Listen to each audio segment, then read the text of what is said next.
ఉన్నాం.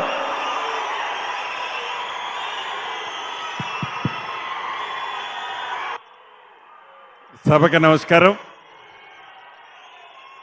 ఈ కార్యక్రమానికి ముఖ్య అతిథిగా విచ్చేసిన మన అందరి అభిమాన నాయకులు, ఈ రాష్ట్ర ముఖ్యమంత్రి వర్యులు పెద్దలు రేవంత్ రెడ్డి గారికి, ఉప ముఖ్యమంత్రి వర్యులు బట్టి విక్రమార్క గారికి, సహచర మంత్రివర్యులు కోమటిరెడ్డి వెంకటరెడ్డి గారికి, ఉత్తమ్ కుమార్ రెడ్డి గారికి, సహచర ఎమ్మెల్యేలు చాలామంది ఉన్నారు, వారందరికీ, సిఎస్ గారికి, కలెక్టర్ గారికి, ఎస్పీ గారికి, వివిధ హోదాల్లో ఉన్న అధికారులు, వివిధ హోదాల్లో ఉన్న ప్రజాప్రతినిధులు, పుర ప్రముఖులు, మీడియా మిత్రులు, ఈ కార్యక్రమానికి పెద్ద ఎత్తున తరలి వచ్చిన నా కుటుంబ సభ్యులందరికీ శిరస వంచి పేరు పేరున హృదయపూర్వక నమస్కారాలు, వందనాలు. ఈరోజు స్వతంత్ర దినోత్సవం.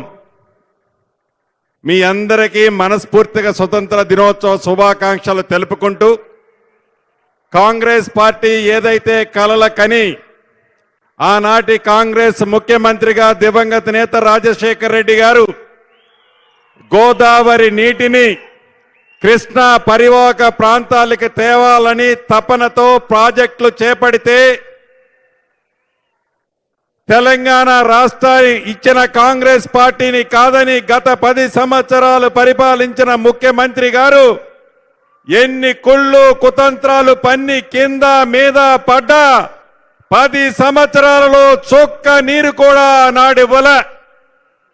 మళ్ళీ కాంగ్రెస్ ముఖ్యమంత్రిగా గౌరవ రేవంత్ రెడ్డి గారు చేతుల మీద ఏ ప్రాజెక్ట్ అయితే కాంగ్రెస్ పార్టీ చేపట్టిందో అదే ప్రాజెక్టుని కాంగ్రెస్ ముఖ్యమంత్రిగా ఓపెన్ చేసుకోవటం మనందరికీ చాలా సంతోషదాయకమని ఈ వేదిక మీద నుంచి ముఖ్యమంత్రి గారికి, తెలంగాణ ప్రజలకు కూడా తెలియజేస్తున్నాను. అంతేకాదు, ఇందాక తుమ్మల గారు చెప్పినట్లు రైతును రాజును చేయాలని ఎన్నికల ముందు మన నాయకులు రాహుల్ గాంధీ గారు వరంగల్లో ఏదైతే మాటిచ్చారో, తెలంగాణ రాష్ట్రంలో మార్పు కావాలని ఇందిరమ్మ రాజ్యాన్ని తెచ్చుకున్న తర్వాత ఆనాటి ప్రభుత్వం మన నెత్తిన 7,18,000 కోట్లు అప్పు భారాన్ని పెట్టిపోతే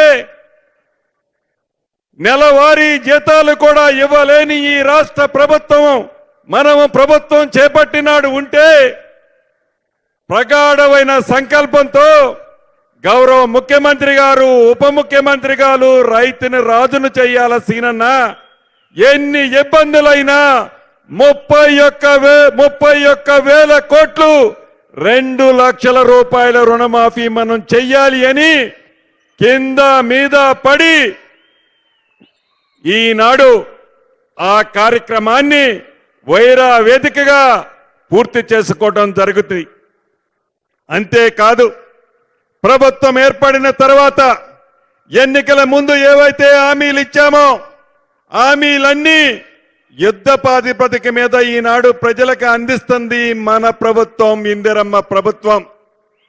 ఎన్ని ఇబ్బందులు వచ్చినా, ఎన్ని కష్టాలు వచ్చినా తప్పకుండా ప్రజలకి అండదండలుగా మేము, మాకు అండదండలుగా మీరు గతంలో ఉన్నారు, భవిష్యత్తులో కూడా ఉంటారు అని మనస్ఫూర్తిగా నేను నమ్ముతున్నా.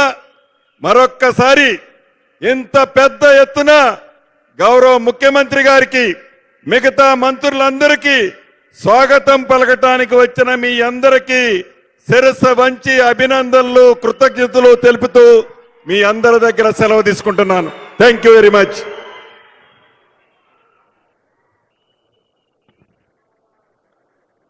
పెద్దలు